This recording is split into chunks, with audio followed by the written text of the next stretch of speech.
and it is day 25 of 30-day reading challenge. And yeah, it's been 25 days that we are reading without any stop in between,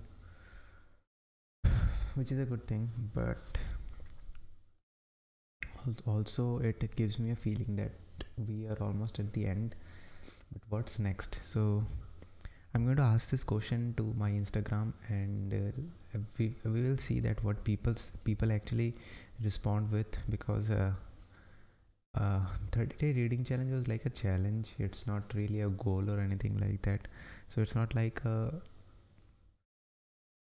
game that I have won. So I really need to check that what to do next. Okay, so yeah, I will be continue reading, but there won't be any challenge or anything like that. So should I continue with this, or I don't know. I will be asking this to my Instagram. So if you haven't followed me on Instagram, I will put all the social links on the description of this video, and also you can right now see it on the screen as well, all the social handles including YouTube, Instagram, Twitter, Facebook and Twitch. So yeah, thank you so much. Wherever you are so much active, just follow me there. You don't need to go everywhere and follow me. Okay, so yep, let's go ahead and start reading today.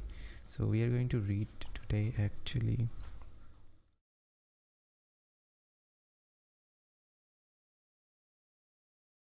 I hope that's good, clearly visible to the screen. Yeah, so we are going to read today part 3, which is leaders needs a following. So yeah, I mean, which leader don't need one following? Yep. The camera angle is a little bit different for today. Let me know if you like it, otherwise I will change the angle. It gives a immersive view, but I don't know that whether it looks fine. Anyways, let's just start reading then. But before that, I'm going to see that whether this live stream is active on my Facebook or not. So let me just check this once. Yep, it's active on Facebook. Let me just share it on my page. So yep, yeah, it's done. Okay, so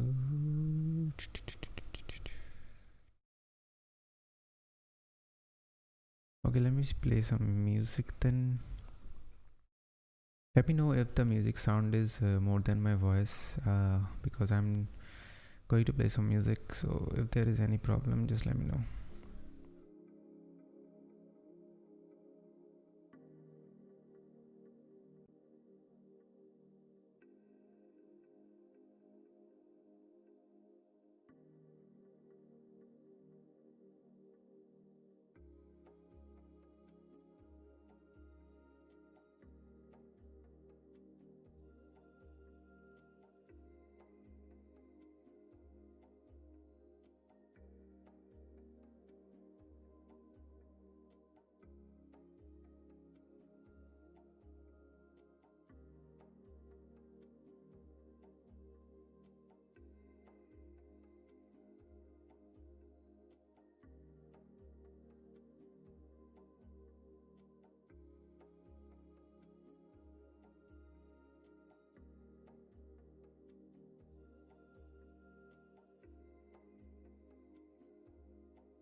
So Continental was the worst airlines in the 1980s of 1990.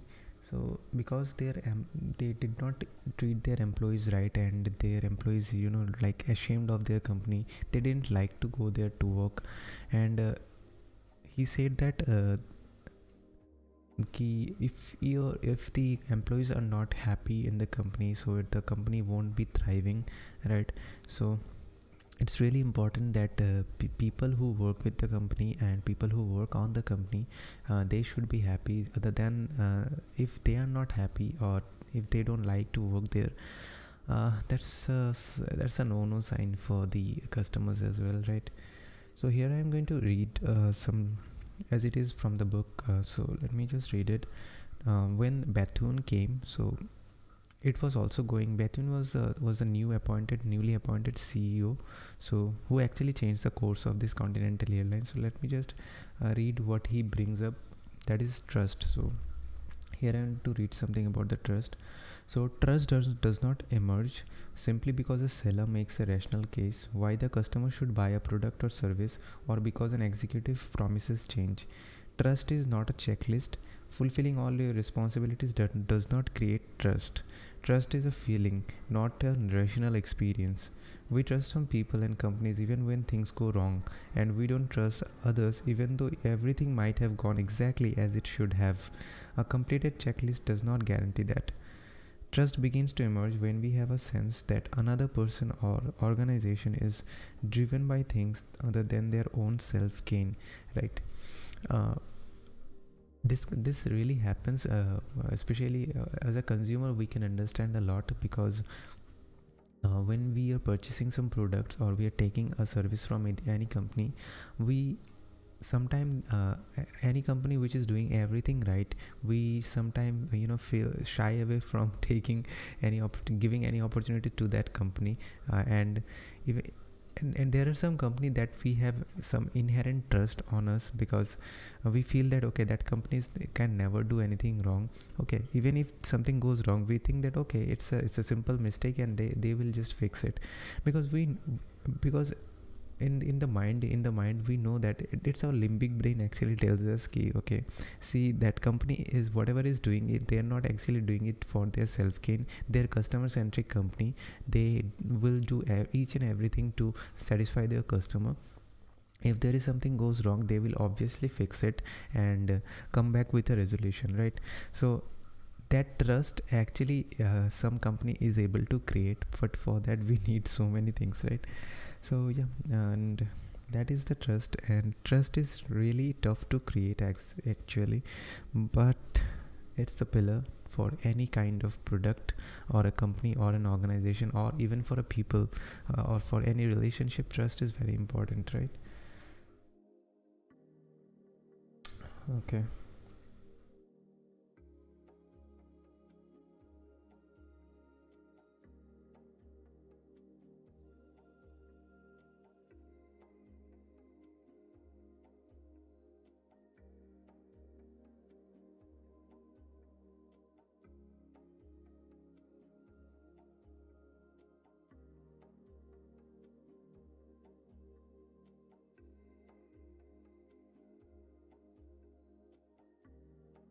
So I'm going to read this again, and that has been talked about in this book previously as well.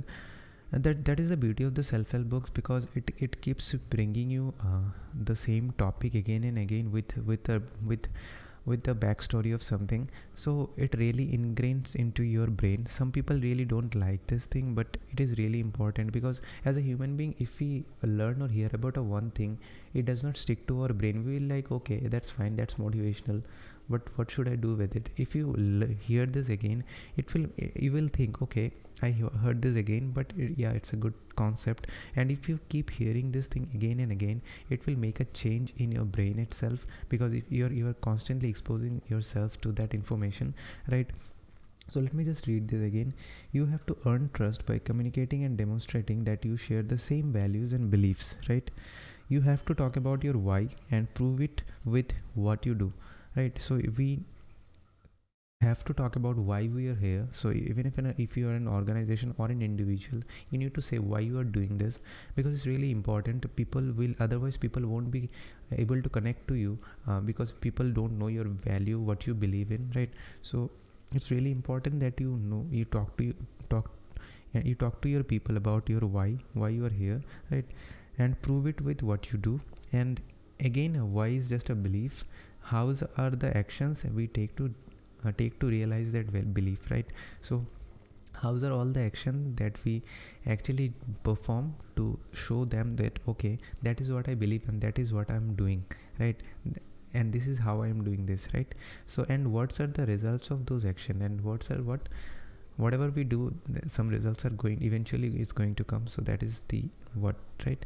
When all three are in balance, trust is built and value is perceived. This is what Bethune was able to do, right? So Bethune was the newly appointed CEO, if you forgot, because this happens to me a lot. I read someone's name, in the previous page, and I see the name again. I just forget, because this happens sometimes. But this used to happen when I started reading book for the first time. I could not retain the knowledge much, but after that I have started taking notes on. So what I used to do is I used to take notes on the WhatsApp. Yeah, it's a very childish form of taking notes, but it just works, right? Because it's on in your phone and you can just take notes anytime and just post it, right? And also you can post it across your social media very easily, because you can just need to copy and paste it. So that's what I used to do when I started my Instagram for the first time. So that works. And all the social media handles that you see is right now on the screen. So go ahead, not now, when the stream is over, right? Anyways,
so in the Continental, there were a lot of places which there were so much security, and all the executive lobbies and elevators were locked, and you need that key card to open that elevator. So it was highly secured, and it clearly, and author says that it clearly shows that Continental Airlines had this issue with trust, because they don't trust any people, right? So they were taking this security because they don't trust anyone. And here is a story, is like, there was a guy, Frank Lorenzo, would not even drink a soda on a Continental plane if he did not open the can himself. So he didn't trust anyone, so he never used to drink the soda if he haven't opened the can by himself. So so there was the case for Frank Lorenzo. And yeah, Bethune was different. So he actually made the worst airline in the history to the best airline, with the same people and with the same equipment, right? So there was no change in the structural equipments or any people. He made it with the same people, with the same equipment. So yeah, so do not make excuse, right?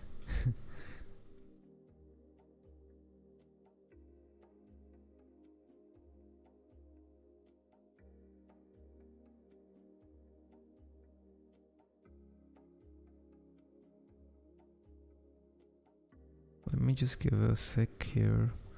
Till then, I'll listen to the music.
So here is a great thing that Bethune actually started doing. I'm going to read first line as it is from the book, and after that I'm going to tell you what actually happened here. Bethune knew that building a team to go out and win meant more than giving a few rah-rah speeches and bonuses for the top brass if they hit certain revenue targets. He knew that if he wanted to build a real, lasting success, people had to win, not for him, not for the shareholders, and not even for the customers. For the success to last, the employees of the Continental had to want to win for themselves, right? So he says that, okay, so when so about the cleaning, so when passengers actually used to leave, he said that if you clean it better, so there are um, other crew members that needs to be on that place, it will be better for them, because they are going to stay there for a longer period of time, and it will be far better if the place is cleaner. So they are doing this for themselves. They're working as a team, right? So it's really important here, right? Okay. And and he also removed the security from the 20th floor, and it was an open door policy, and he made himself very accessible to all the people can really easily use able to get access to him, because if anyone wants to talk to him or anything like that, he was easily accessible. And also he has seen handling bags with other person as well, other people who used to handle bags, right? So Bethany was very easily accessible, and also he focused on the things. He made it like a family, so it's like a family working with each other. And here he did a very nice thing, because Continental had this worst policy in terms of on time airline. So when a flight is not on time, if they constantly miss that time, they have to pay a huge amount of charge to the airport authority. And that's really cost a lot to the airlines, if airlines constantly unable to meet this deadline or the time. So if they are not on time, it's going to cost the airlines a lot of money, right? And if it keeps giving happening all the time, and it will cost a huge amount of money over the year or a month. So and Continental was the worst on time on time airline. So what he did is, he said that, see, if I see that Continental is on time in any certain amount of month, if it is every day on time, then we will give $65 to each and everyone, right? So there is an additional $65 for everyone. And there was a calculation that he had to give 2.5 million rupees just to make the airline on time. But there is a catch. He actually get a deal.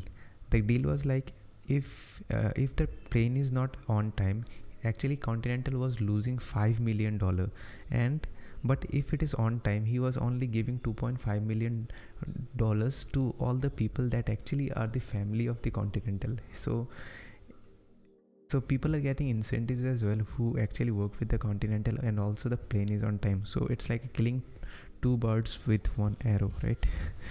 It's a very nice thing he did.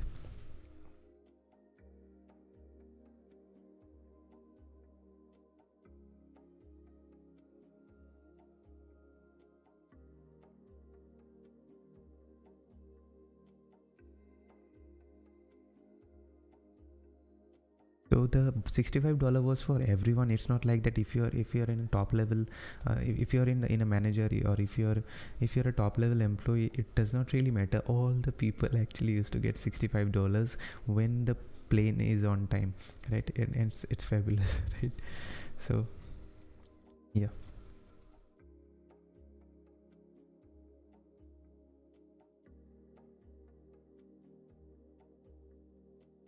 And also, if the plane is not on time, no one used to get it. Like, doesn't really matter if you're a top level employee or whatever, you're not going to get the money because the plane was not in time, right?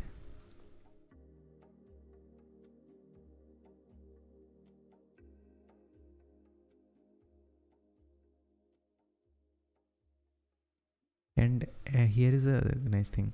And on every check, the $65 check, on every check, a message reminded them why they came to work.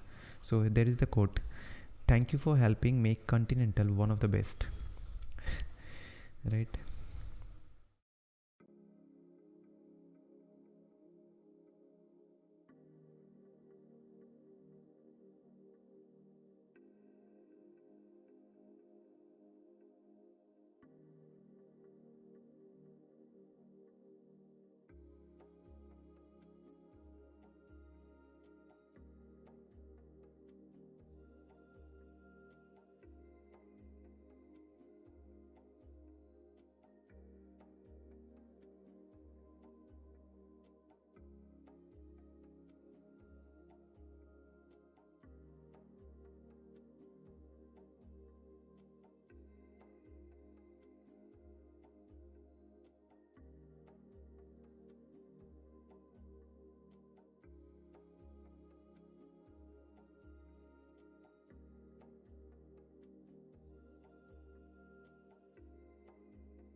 Sorry for disappearing suddenly.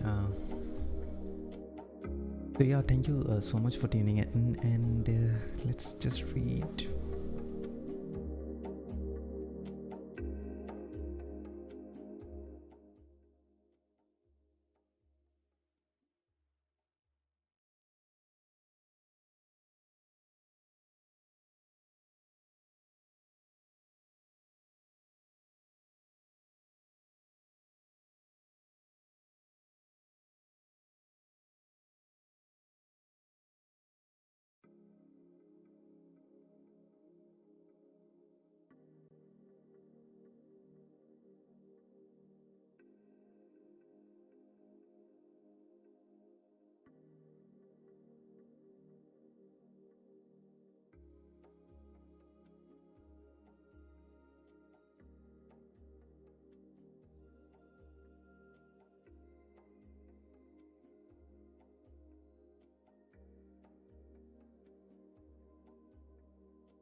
So he is saying that there is nothing wrong or bad.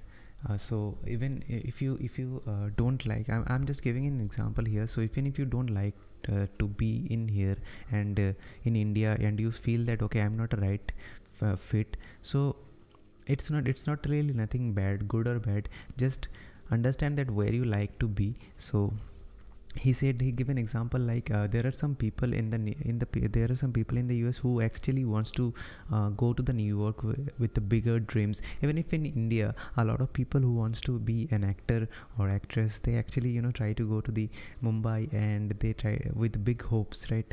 So, and some people actually thrive and some people could not. So those people who could not succeed there, that does not mean they were poor, they were like bad person, or they didn't have any talent or anything like that. They were just not a good fit for that specific place.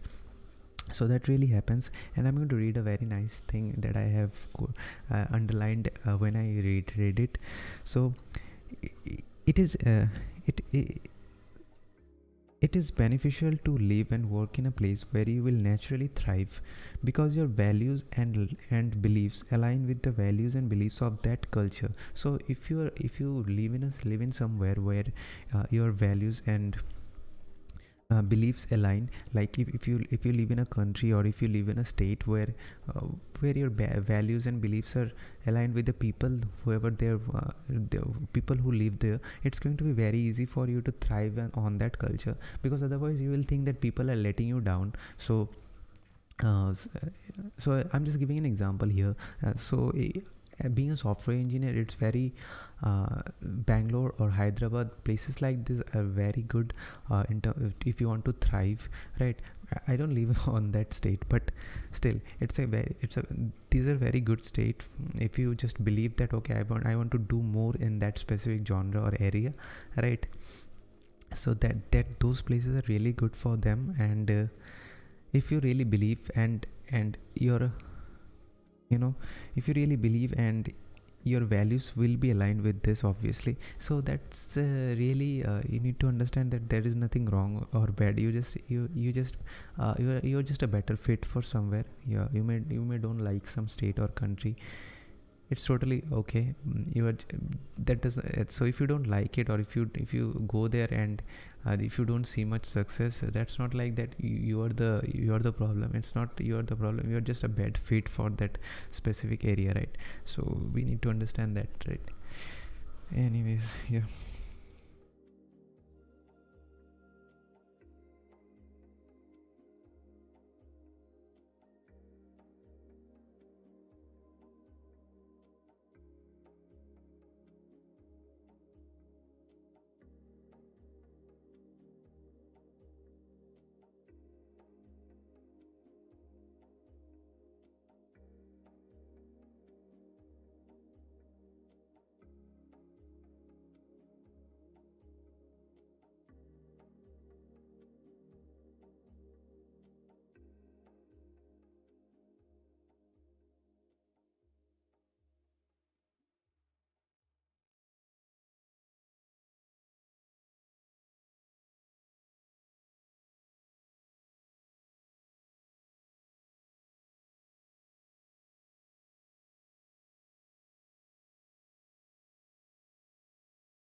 So he gave an example where people actually work together to do something which was like impossible task. So he said that there was he said that it does happen because the people were like in the right fit. So here I want to read as it is from the book. When you feel an organization with good fits, those who believe what you believe, success just happens. So if you fill your organization with all the people who are good fit for each other, and it's really their beliefs actually align with each other, so the success will just happen. You don't need to do anything, they will be successful. If you just guide them towards it, they will be successful. So it's really important that you find the best fit for your organization, because I have seen organizations just taking people in because just with the in the terms of, okay, that might be that guy or girl might be so much intelligent, let's take him in. That guy or girl have done so much thing in their life, let's just take him. They just don't consider that whether they are a good fit or not, whether they will go properly with the team or not. So it's really important that you see that they does they does fit with each other. So it's really important, so they can work on a team, and it's really important so that your company will thrive so much more that you actually imagined, right? Yeah.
So here is a very nice thing, because when we run any ads about hiring people, so here is an example. So suppose this is an example. So these are people actually focus on the what. So account executive needed minimum 5 years experience, must have working knowledge of industry, come work for a fantastic fast growing company with great pay and great benefits, right? So that is one pitch of hiring people there for the accountant. But Shackleton's ad were different. So Shackleton's was like the company that actually used to hire people for doing some hazardous task. So uh, so he said that they didn't make this statement like this: man needed for expedition, minimum 5 years experience, must know how to hoist mainsail, come work for a fantastic captain. They did not make this ad like this. So he said that this kind of ads may bring a lot of people, but how do you know that which is the right fit for your company? Instead they make it like this. So let's just read this. Men wanted for hazardous journey, small wages, bitter cold, long months of complete darkness, constant danger, safe return doubtful, honor and recognition in case of success, right? So people who have applied for this job were those people who were survivors, who actually love to use this dangerous kind of task. So those people actually fits in. So people who came in, they knew the risk, they knew this kind of task, and they used to love this kind of task to do, right? So they are all the people who actually applied, and they are the right fit. So here I want to quote it from the book itself: when employees belong, they will guarantee your success, and they won't be working hard and looking for innovative solutions for you. They will be doing it for themselves. So they won't be like looking for innovative solutions. Okay, if that chain would have moved like this, our task would have been better. If that specific things in the organization work like this, the our life would have been better, we would have done better jobs. No, they won't be doing it. They will be, because they will be doing this for themselves. So they don't need this kind of innovation or any kick-ass solution to actually do their job, right? So if they actually fit in, they will work in a team and they will love doing what they are doing, because that's the reason they have applied in, and they are the right fit. So that's why it's very important that you find the right fit for your company or an organization, right? Yep.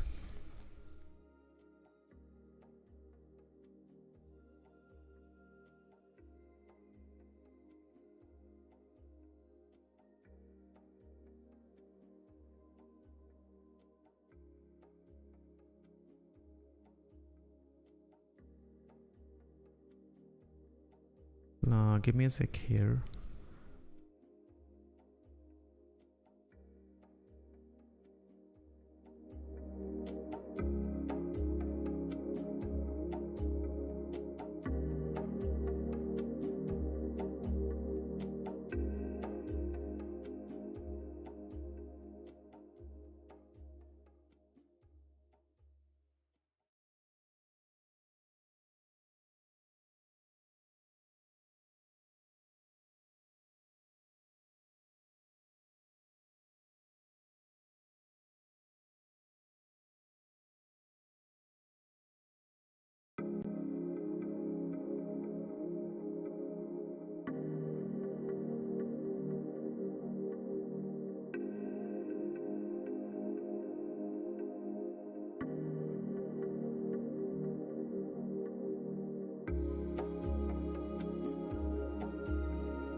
extremely sorry that I had to take a break.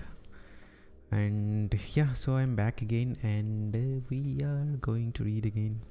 So if you're still with me, and I really want to thank you so much for watching this live stream. And if you're not even watching this live, I'm really grateful that you have watched this video. And yeah, thank you so much. And it's really great. I'm really grateful that you're still watching this. And yeah, so these are all the social handles wherever you are active. I'm just repeating again, wherever you are so much active, just follow me there. I'm ImpleBooks everywhere, right? So I am PLEBOOKS. So just search this term wherever you are in so much active in the social media. It doesn't really matter whether it's Twitter, Facebook, or Instagram, just or YouTube, Twitch. I'm everywhere. Just search this and you will find me, right? And just follow me there. Okay, so yeah, here is a nice thing where the Herb Kelleher, which is the founder of the Southwest Airlines, he said that you don't hire for skills, you hire for attitude. You can always teach skills. So if you hire the right people who has the right kind of attitude but don't have that much of skills, you can teach people skills anytime, right? Think about yourself. Who were you like 5 years ago? You have teach all these things to yourself, right?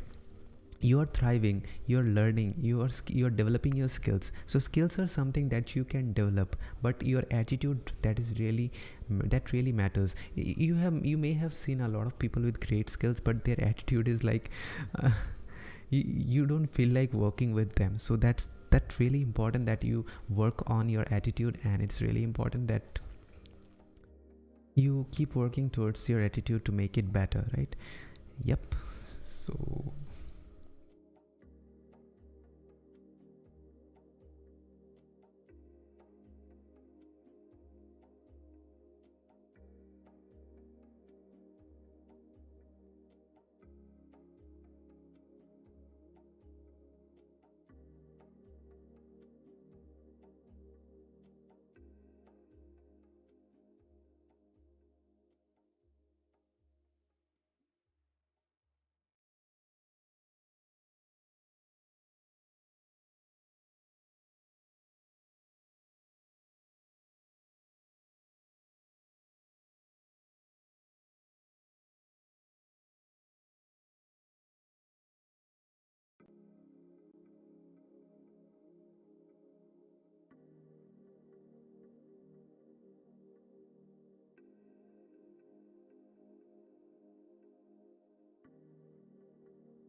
Southwest actually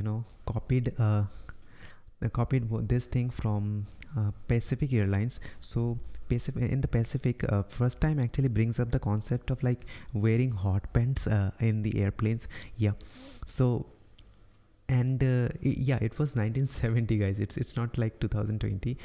It's 1970. So it was not really common, but Pacific Airlines, they did it first, but Southwest just copied them, but they were better. The reason is that Southwest, did not ask for only people, did not ask for the best people in the world. They have asked for all the people who can fit in.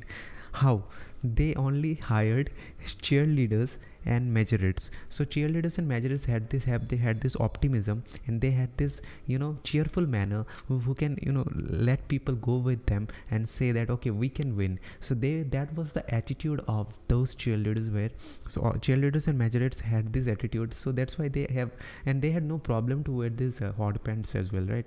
So that was a great fit. They were the great fit for the Southwest Airlines, and they hired them. So they did not hire them someone who don't like to cheer people, who actually don't. Suppose suppose you are a guy or a girl who don't like to cheer people, right? So, and you have given a job, that your job is to, like, you're the best in your job, but your job actually requires that you little bit you cheer some people, right, a little bit, whenever you're doing your job, right? So it's not going to be authentic, I would say, whenever you're doing this, right? You're doing it just for the sake of your job, because your job requires it. Maybe you have trained it, maybe your job trained it, maybe you have trained it yourself, but this is not going to be authentic, because this is not your belief, this is not your values, right? So if you do something that is not your value, people are going to recognize it somehow. They will subconsciously understand that that girl or guy is doing it just for the sake of doing. They are smiling just for the sake of smiling, right? So if you love your job, and if you are a right fit to the right team, you will love doing whatever the job that you are currently doing. And that's what really happened with the Southwest Airlines. They have hired cheerleaders and majorates, and that's why they thrive a lot, because cheerleaders has this so much optimism. They can take the people with them and say that we can win. These are the attitude were of the cheerleaders. So that's why that was a great fit for the Southwest, because they were just rocking. So yeah, and that's right. So here I'm going to read one thing from the book I have marked previously. So it says, great companies don't hire skilled people and motivate them, they hire already motivated people and inspire them, right? So they don't only hire the skilled people. Okay, he has the most skilled person and let's just motivate him to work here. No, they don't do it. Great companies actually hired who is already motivated to work there. Suppose I'm giving an example here. This can be anything, guys, so don't take this example for the ground rule. So as a software engineer, a guy who likes to code, okay, maybe he's very good skilled guy who has very good with coding.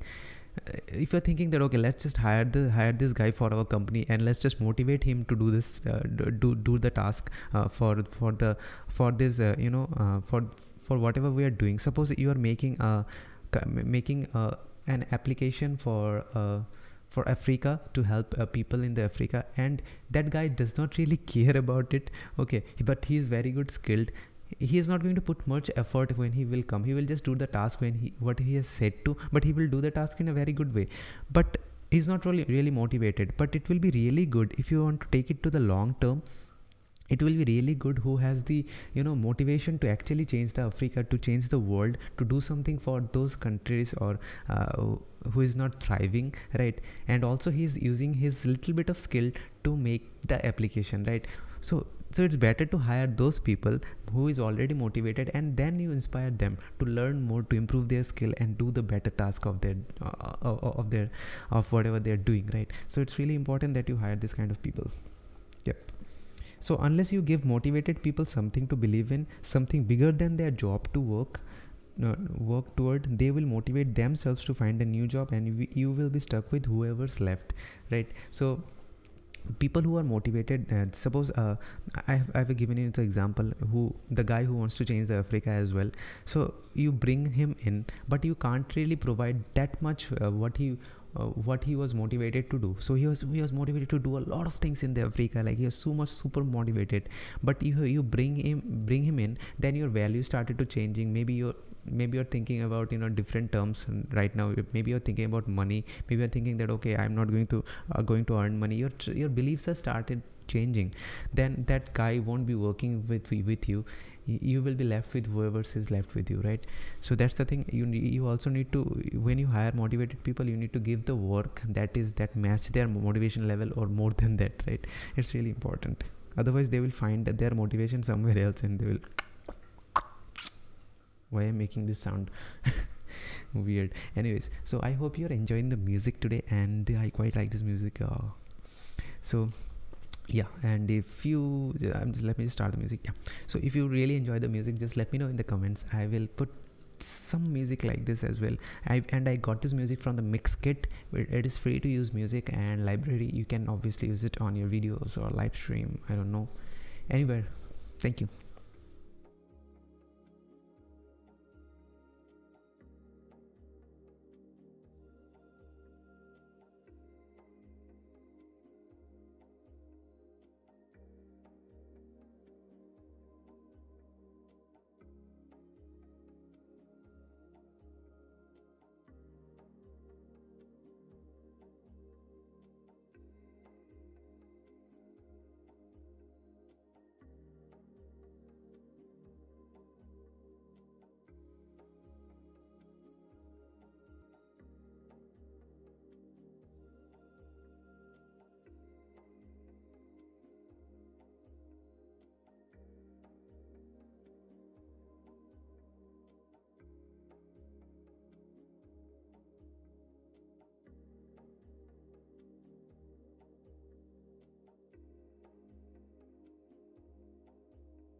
So it's all about how do you see, look at your job. So there was there is some job which is like monotonous as well. So you may looking them from the distance and seeing that okay, this guy is doing this monotonous job. But some people who may also like the job and also see the job in a very differently, and those are the people who are right fit also, and those are the people who are motivated to work there because they are seeing the bigger picture. They are seeing that okay, we are not doing this monotonous task, we are changing the whole system here, right? So suppose you are breaking the brick, and but whoever is breaking the brick, he's thinking that okay, this is going to actually be a building someday. So this is what I'm doing, I'm actually building, making the building. It's not I'm that breaking only the brick here. Yes, it's monotonous, it's tough, the sun is scorching on my head, but we are building something bigger, right? So we are all in this, we are a team. So that's how if someone thinks like that, he or she will be with that organization or a company or with the people, right? And whoever who is not who will not believe in that, he will go for the more pay. Obviously if he get paid somewhere else more, he will go there, right? Because he don't believe what he is doing, right? It's the shittiest job, right? So he will say all this thing and he will just leave it, right? Yeah, okay. So yeah, so before I actually keep reading, I just want to see that how many pages left, because today as a ritual I didn't actually look at how many pages we need to read for today, and that's what we always do. So there are only I am on the page number 96, and there are 114 pages we need to read. So it's like 18 pages, maybe 18 pages are there. Yeah, yes, it's just 18 pages. No, it's so many pages, man. Let's just read, don't worry about that. Reading is important and I like reading. Okay, I'm a reader. Okay, So you too also, if you feel that okay, at some point in time that you're reading, you just need to take the break. You don't need to like go on like this, because I'm honestly speaking, I'm reading this I generally don't complete the chapter if it is so much longer like this. I generally take breaks of like 30 minutes or maybe 3-4 hours. I read it like on the evening, but because we are doing it live, and I'm also clearing my understanding that what I'm reading also, that really makes me enthusiastic about reading whatever left on the book. That's why I do this live streaming. Otherwise 30-day reading challenge is not that I couldn't have done. I can read for 30 days, but the thing is that I actually stop in between and I just don't continue, and it takes a huge amount of time to actually finish the book and to understand whatever there in the book, because I don't talk to anyone about this book. Yes, I may take notes about the book, but talking to someone, which it is like I'm also listening to my voice, and it helps me understanding clear my understanding a lot. But when I go to the note taking part, I really understand, okay, that's what I said at that time, but okay, I contradict something, so I write something very better note actually I produce when I actually do this. So yeah, it's really fun. Okay, let's just read.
So have you heard the name of Langley?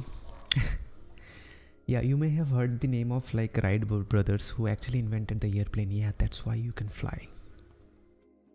Oh, you can't fly, actually the airplane fly. Anyway, so the thing is that Langley was had all this that the story was previously there on the book as well. Langley had all the things for the success. He had this motivation, but he lacked actually why.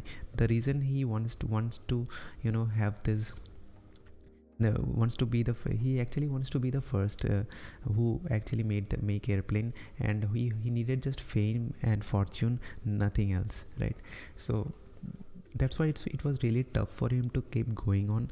But the only thing that Wright brothers were, they had inspiration. They did not have any equipments, they did not have any anything like that. And whenever they were out to actually test their flight, whether it take off or not, they used to take 5 extra parts with them because they know they're likely to fail. Right? So they were so much prepared for this, and they were so much inspired also. So that was the really difference with the Langley and the Wright brothers. And when the Wright brothers were actually successful, Langley could have said that, okay, whatever they did was amazing job, I'm going to improve upon it, because he had all the resources, right? But he did not do it because he just wanted fame, right? Once he saw that, okay, he's not the first, he just totally stopped working, right? And his own test flight was landed in the Potomac River, and media just captured this and made fun of him as well. So, and so he was like totally preoccupied with this becoming famous, and so he just quit, right? Yeah. So you need to understand that why you're doing it something. So if you're doing something better, you find why you are doing this, because it's going to really help you for the longer period of time. Yep.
So there is a nice example that Apple actually believe on their why. That's the reason they actually used to motivate their employees to make innovative products rather than giving lots of features to improve their product for the for product, just adding more RAM to the product, or adding more features, or giving this novelties, right? So that's why and that's why Apple is still Apple is still thriving, right? So and here is a nice example again from the Colgate. If you are curious as to how Colgate find itself with 32 different types of toothpaste today, it is because every day its people come to work to develop a better toothpaste, and not, for example, to look for ways to help people feel more confident about themselves. We brush our teeth to actually feel confident, because if our breath is it's, have bad smell, then we will not feel confident to talk to people. We will not confident to like open our mouth itself. We will not smile properly as well. So, and that's the purpose of the toothpaste actually. But whoever actually used to work for Colgate, they were like motivated to actually change the product itself. They used to make the better toothpaste, so they come up with all the toothpaste that is there, that you can see in the market. And also the similar companies like this also have the same amount of toothpaste you can choose from. Okay, so my tripod were going down, so I hope that it's fine.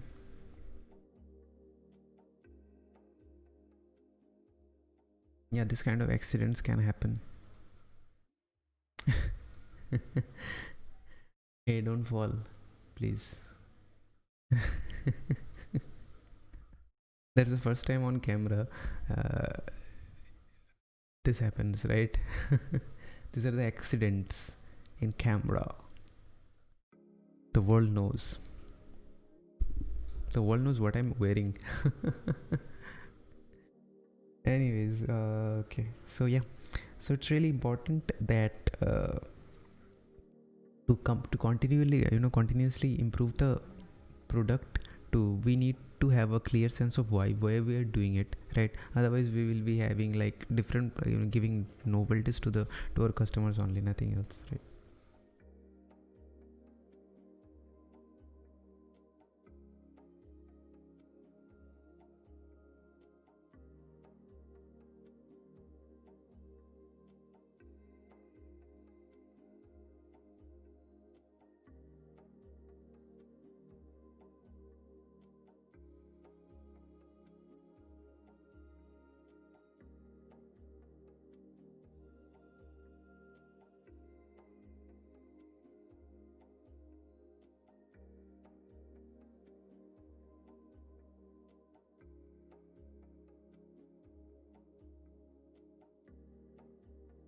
Here I have seen this quote somewhere else as well, but I'm still going to mark it. I really like this. It's by the Thomas Edison. Thomas Edison said that because he was driven by this higher cause, he said that I did not find a way to make a light bulb. I found 1,000 ways how not to make one. So he had tried a lot of time, 1,000 times, to actually find a way to make the light bulb that we use in our home. That's the base, or that's the ground, right? Beautiful.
Here I want to mark this. Many companies have star employees, star salesmen, and so on, but few have a culture that produces great people as a rule, not an exception, right? It's a beautiful line.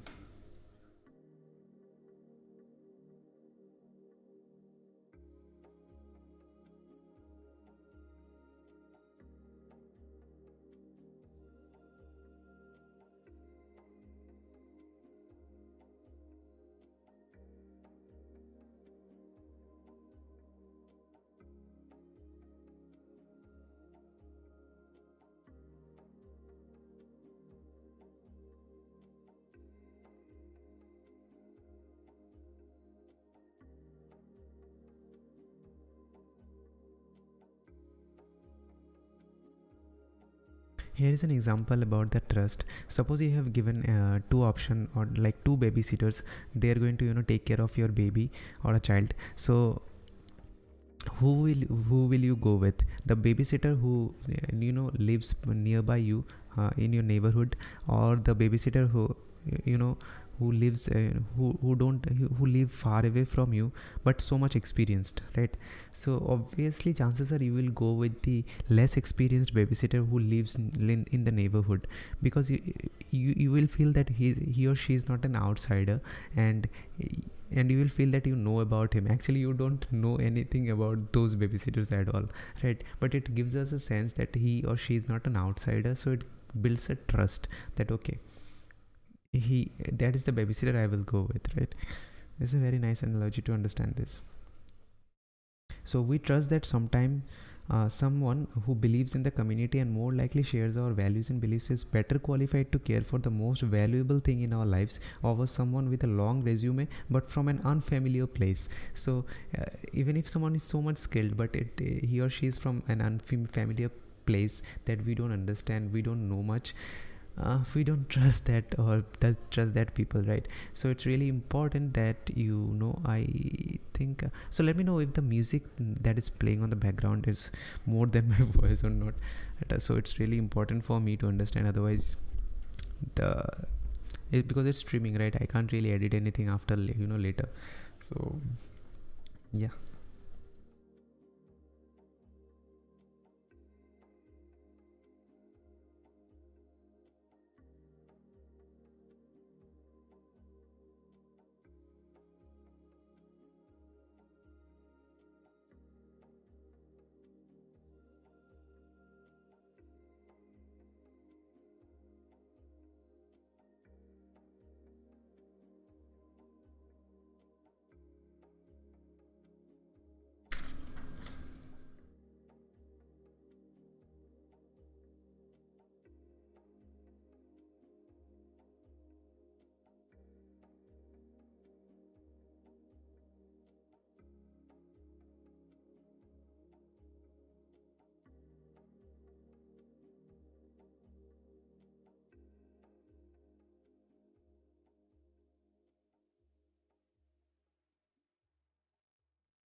So there is a great example when in a circus someone is performing a nice trick.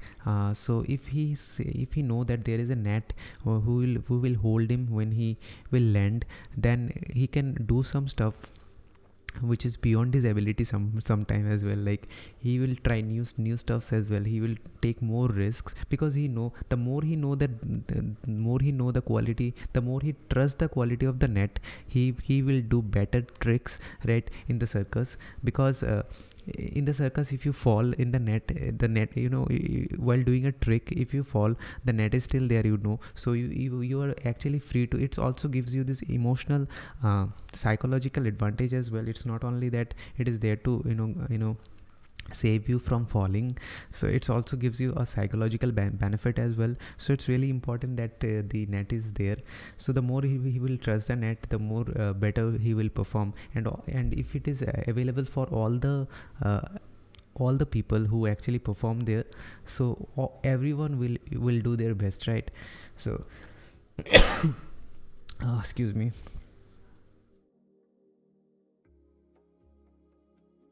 Winter is coming. Okay. uh, so here's a thing: for those within a community or an organization, they must trust that their leaders provides a net, practical or emotional. So with that feeling of support, those in organization are more likely to put in extra effort that ultimately benefits the group as a whole. So if you're in a community or an organization, the leader must provide you that net, so you can perform your better, right? So even if you fall, the net is still there. The more you trust the net, the better you will perform, and you will perform as a group better in a teamwork. That is fabulous, right? Anyways, that's great.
Great organizations become great because the people inside the organization feel protected. The strong sense of culture creates a sense of belonging and acts like a net. So if you just give your employees the culture that is really good for them, and also they feel protected, so it's really important that you provide this net, right?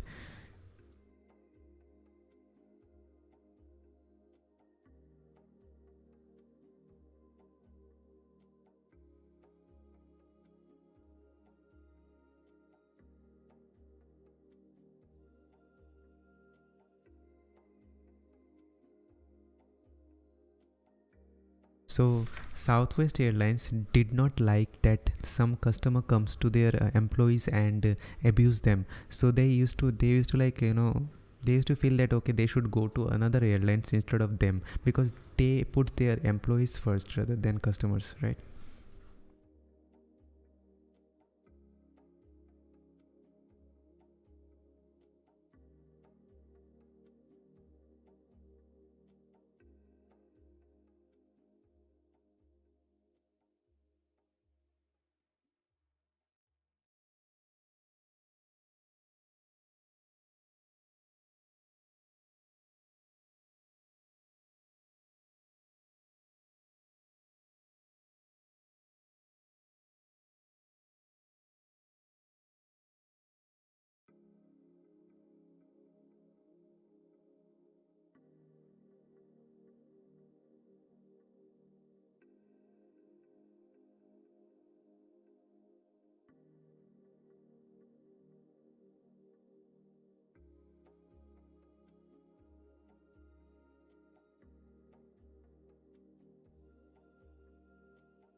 So here, the story is all about the General Robinson, who she has done a lot of great things, but she learned the lessons as well, because she was leading a team, and there was some mistake, and she thought that the mistake was done by her teammates. So she was so much angry, but then the teammate said that look at the video and say, and then decide. Then when she looked at the video, she understood that okay, the problem was on her end actually.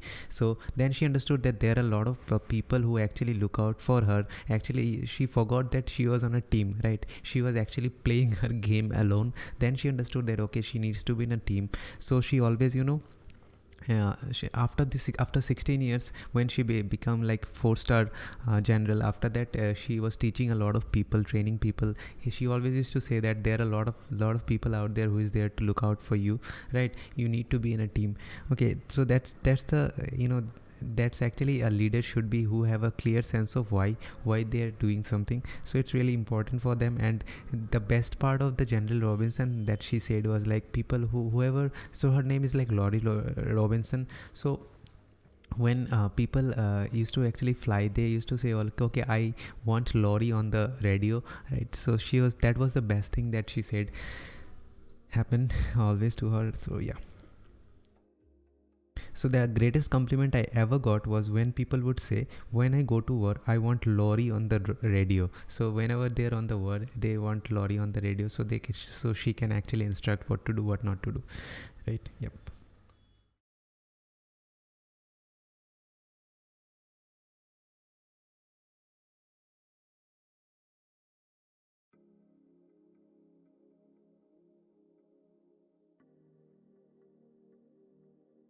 And you need to stretch always whenever you are actually sitting and just reading for like 2 hours, right? It's really important that you stretch a little. And we are not that there's not so much pages. I have like 4 pages left, so stay tuned. No, 5 pages actually. Okay.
Passion comes from feeling like you are a part of something that you believe in, something bigger than yourself.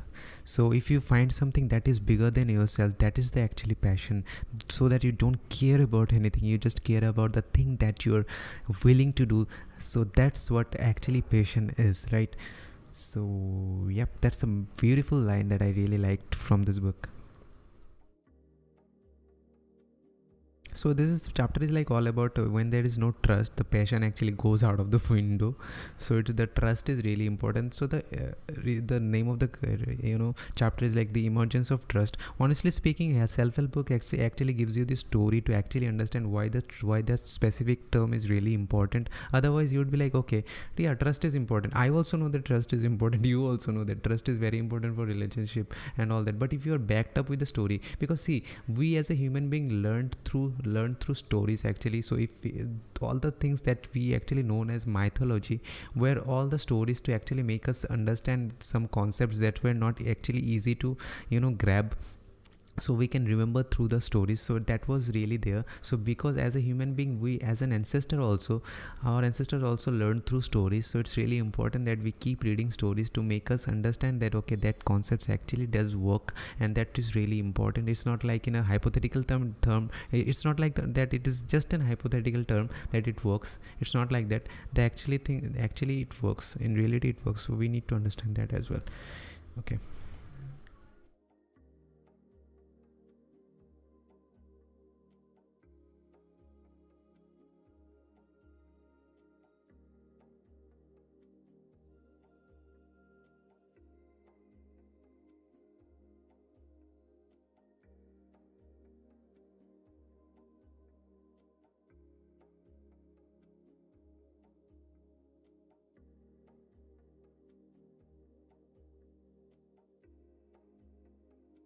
When Herb Kelleher was the founder of the Southwest, so that who comes first, your employees or your shareholders? He said, well, that's easy. Employees come first, and if employees are treated right, they treat the outside world right. The outside world uses the company's product again, and that makes the shareholders happy. That really is the way it works, and it's not a conundrum as well. So yes, keep your employees happy, they will keep your customers happy, and if your customers are happy, they will come to you, buy your product more, your shareholders will be happy. Simple. But people really focus on the person who is giving the money, but they don't really focus much on the people who is working for them to actually bring that money. So it's really important you look at this, right? Look at your employees, keep your employees first, right? It's really important.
So here he is given an example like, whom do you trust more, the people who you know or the people you don't know?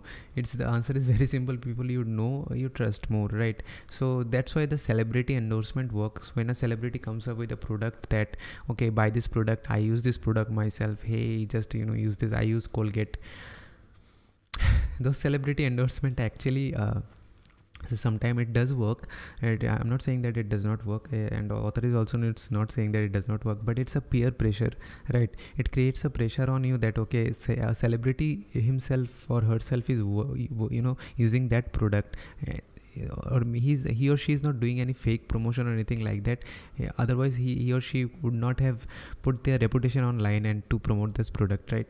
So we have this peer pressure, okay, like we need to like go for this product and buy this. Now someone else, if some other celebrities that you know more, and if he or she comes up with another product promotion, what you will do then? So it's really a peer pressure. So it's not like that we actually feel for that product or we need that product. So yeah, that's just a peer pressure, right? So that's how we actually take decisions. And also companies hire those people just to so that people buy their product, because they are hearing this from some people who know them, right? So yeah. So there is a measurement of this also, called the Q score. So let me just read it. On an advertising industry measurement called a Q score, a quotient of how well recognized a celebrity is, how famous they are, so to speak. The higher the score, the better the unaided awareness of the celebrity. So it's all about that, how much popular a celebrity is. If they have a score on the advertising industry, so they actually take decisions based upon them. Yeah.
So here is a great example.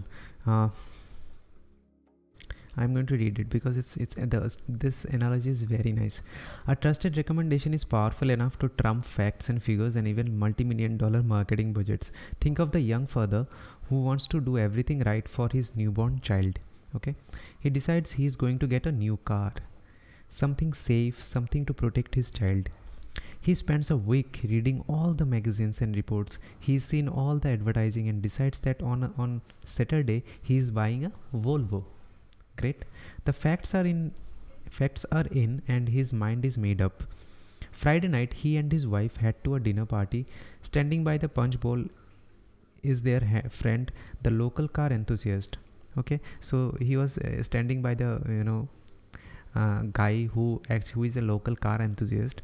So he said this: our intrepid new father walks up to his friend and proudly announced that as a new father he has decided to buy a Volvo. He announced that, okay, I'm going to buy a Volvo next day. Great. Without a thought, his friend replies, why would you do that? Mercedes is the safest car on the road. If you care about your kid, you will get a Mercedes. Okay, that guy decided his mind. He has done all the research, and he read all the magazines, and he also have a good intention to protect his kid and family. That's why he decided to buy a Volvo. Now the local car enthusiast, his friend, is saying go for the Mercedes, which is better for your kid. Now three things now after that, three things can happen. So here is the thing that can happen: playing on his desires to be a good father, but also trusting his friend's opinion. One of the three things will happen. Our young father will either change his mind and buy a Mercedes. He will go forward with his original decision, but not without some doubt about whether he is indeed doing the right thing. Or he will go back to the drawing board to redo all his research in order to reassure himself of his decisions. So either one thing can happen ki, okay, I will buy a Mercedes and leave the thought of Volvo, or he will buy the Volvo car itself with some doubt in his mind that whether he's doing the right thing or not. And another thing that can happen is like he's doing all the research again. He's redoing all the research on the board again, right? So three things can happen. No matter how much rational information he has at fingertips, unless that decision also feels right, stress will go up and confidence will go down. Okay, however you slice it, the opinions of others matter, and the opinions of those we trust matter most. So others' opinion does matter for us. If someone says that your videos are shit, we take this, okay, yeah, maybe. And if some people you trust so much and they are saying that, hey, your videos are shit, we take this opinion so much most, right? Okay, yeah. So I'm going to read this again. The question is not how should car companies talk to the father who bought the car. The question is not even how they quote the highly influential opinion of his friend, the car guy. The concept of buyer and influencers is not a new one. The question is, how do you get enough of the influencer to talk about you so that you make the system tip? So it's like that. The concept of buyer and influencer will always be there, right? And it's not also new that is there. There are all the companies is asking, give influencing some way to use or buy their product, right? And now the question is like that, how do you get this enough influencer to talk about you, right? So those influencer needs to talk about you. Suppose you want to buy a car, that car company needs to talk about you, that as a father what you should do, right? So how many influencers do this? That's the question, right? So that actually said that he says that will actually make the system tip, and that was a very, that is a life-changing thing for me, I would say, because a lot of us actually, we talk about us. How many people actually talk about you? So it's really important that you as an influencer, if you are an influencer, or if you're someone who wants to influence someone, or you want to create content, talk about other people, right? Talk about them, relate to them, not only just show whatever you're doing. I'm doing this, I'm doing that. Okay, talk about them. I think that's what I'm saying, not only to you. I'm only to saying this to myself as well, because recently I've been posting a lot of things about myself only, that I experienced this, I experienced that, and all the things that are happening, and I'm going live, and the podcast is releasing. I'm talking about myself only. I need to really rethink and think and talk about others as well, because I have a lot of things in my mind, but I'm just preoccupied with all the things that I've been doing. But yeah, I need to really think about it. Yeah, it's a really nice realization that I got here. So I'm going to write realization here, so I will have an understanding that what really happens. So yeah, and yeah, with that we have finished chapter 6 and the day 25. So tomorrow will be day 26, and we will have only 26, 27, 28, 29, 30, only 5 days left so to finish this book. And I'm so much excited. This book is the last one. We're finishing with this beautiful book called The Start With Why. And if you want to buy or purchase this book, I will put the link on the description of this video. Please go ahead and buy the book. I highly recommend you read this book. It's not only for the business, because a lot of examples as you see is all about like organization, business, but guys, these things are actually applicable in your life as well. If you have a sense of purpose, if you have a sense of understanding that why you are doing something that you're doing, then you will be thriving on whatever you are currently doing, right? And also, if you want to follow my work, I highly recommend that you follow me on YouTube, that you currently see right now on the screen.